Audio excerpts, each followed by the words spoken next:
রাজনৈতিক পরিমণ্ডলে বুধবার এক অবিস্মরণীয়, অভাবনীয়, অনির্বাচনীয় দিন। বাংলাদেশ থেকে ৮,০০০ কিলোমিটার দূরে লন্ডনে সূর্যের ঝলমলে আলোয় উদ্ভাসিত সকালবেলায় এক ঐতিহাসিক পুনর্মিলন ঘটেছে। ৭ বছর পর বাংলাদেশের সাবেক প্রধানমন্ত্রী বিএনপি চেয়ারপারসন বেগম খালেদা জিয়ার সঙ্গে তার বড় ছেলে ও বিএনপির ভারপ্রাপ্ত চেয়ারম্যান তারেক রহমানের সাক্ষাৎ হলো। দীর্ঘদিন পর দেখা পেয়ে মাকে বুকে জড়িয়ে ধরলেন তারেক রহমান। এ সময় মা ছেলে দুজনেই আবেগাপ্লুত হয়ে পড়েন।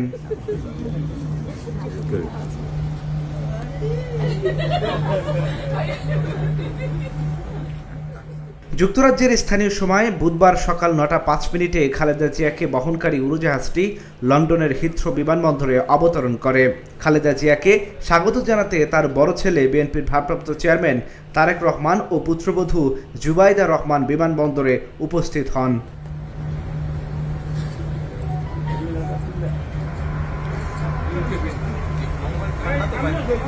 যুক্তরাজ্যে বাংলাদেশের ভারপ্রাপ্ত হাইকমিশনার হযরত আলী খান বিমানবন্দরে খালেদা জিয়াকে ফুল দিয়ে স্বাগত জানান।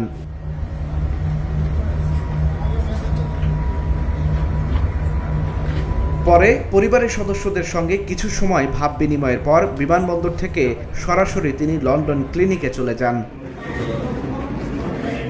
Dhaka journal news desk.